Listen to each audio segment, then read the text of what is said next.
हमारा एक ही चीज़ है कि हम चाहते हैं कि हमारा हिंदुस्तानी अवाम मोर्चा सेकुलर हर हालत में मान्यता प्राप्त कर ले। मान्यता प्राप्त करने के लिए हमको 8 सीट विधानसभा में चाहिए। 15 सीट की बात आती है, 15 सीट हमको मिलेगा तो हम 8 सीट जीत जाएंगे। तो एक क्राइटेरिया ये है, और नहीं तो फिर हम भी 50 या 100 सीट पर लड़ेंगे। इसलिए इस बार करो या मरो का हम लोग का ये मुद्दा है। नमस्कार, आप देखना शुरू कर चुके हैं लाइव फीडिंग्स को। मैं अभिषेक। इस वक्त की सबसे बड़ी खबर सामने आ रही है। बिहार में एनडीए की सीट शेयरिंग से पहले जीतन राम मांझी का बड़ा बयान सामने आया है। जीतन राम मांझी ने साफ साफ कहा है कि 20 सीट नहीं तो 100 सीट पर लड़ेंगे। बड़ी बात कही है जीतन राम मांझी ने। ऐसा उन्होंने क्यों कहा है और क्या मकसद है जीतन राम मांझी का, इन सभी चीजों को लेकर उन्होंने स्पष्ट बयान दिया है। सबसे पहले आप उनके बयान को सुनिए, किस तरीके से जीतन राम मांझी ने क्या कुछ कहा है, किस तरीके से अपनी बातों को स्पष्ट कहा है और साफ साफ कहा है 10 साल हो गए हैं, अब करो या मरो की स्थिति है। बड़ी बात कही है। एनडीए में सीट शेयरिंग से पहले जीतन राम मांझी का तूफान लाने वाला यह बयान है। क्या कुछ कह रहे हैं जीतन राम मांझी, पहले आप वो सुनिए। दूसरा सवाल ये है कि उपराष्ट्रपति चुनाव को लेकर जो है पप्पू यादव का बड़ा आरोप लगाया है और भाजपा ने जो विरोधी दल हैं, भाजपा ने जो विरोधी दल है उनके सांसदों को धमकाया है। धमकाना तो डेमोक्रेसी में उचित नहीं है। अगर धमकाया है तो कानून अपना काम करेगा, किया जाएगा। रही बात उपराष्ट्रपति के चुनाव में, तो सब अपना स्वविवेक से, अपने अंतर मन की बात से लोग वोट किया। तो जितना हम लोग को वोट मिलना चाहिए था उससे 30-40 वोट हम लोग को फाजिल मिला।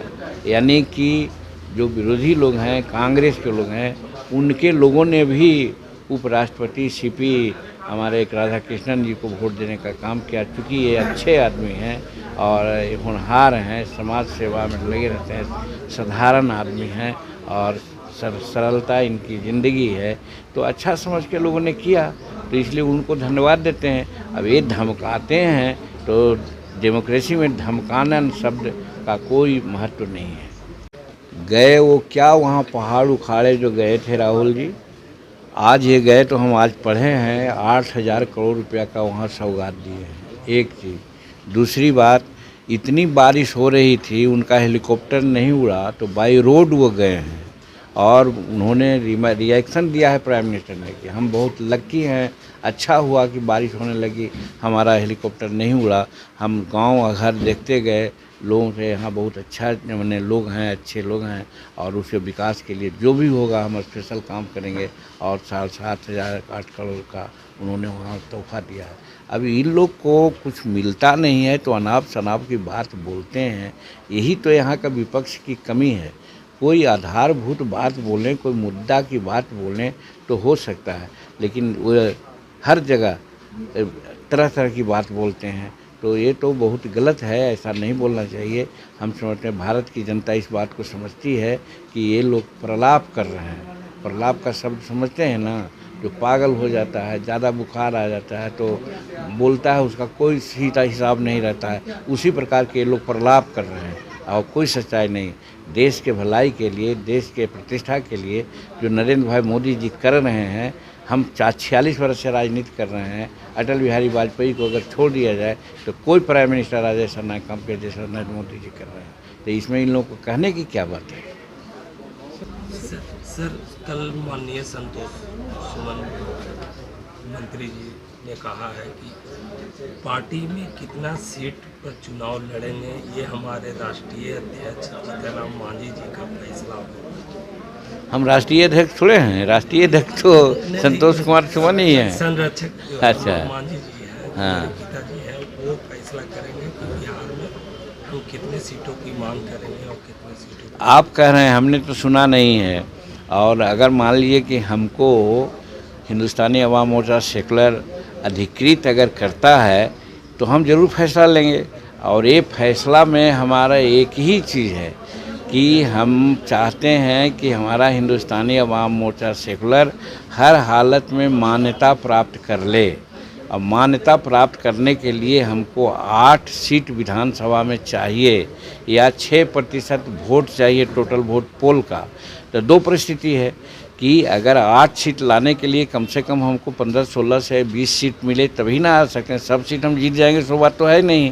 तो अगर 60% स्कोरिंग सीट माना जाएगा तो भी अगर कहा जाएगा तो 15 सीट की बात आती है। 15 सीट हमको मिलेगा तो हम 8 सीट जीत जाएंगे। तो एक क्राइटेरिया ये है, और नहीं तो फिर हम भी 50 या 100 सीट पर लड़ेंगे। हर जगह हमारा 10,000 15,000 हमारा वोटर्स है, जीत करके 6% हम वोट ले आएंगे, हम मान्यता प्राप्त कर लेंगे।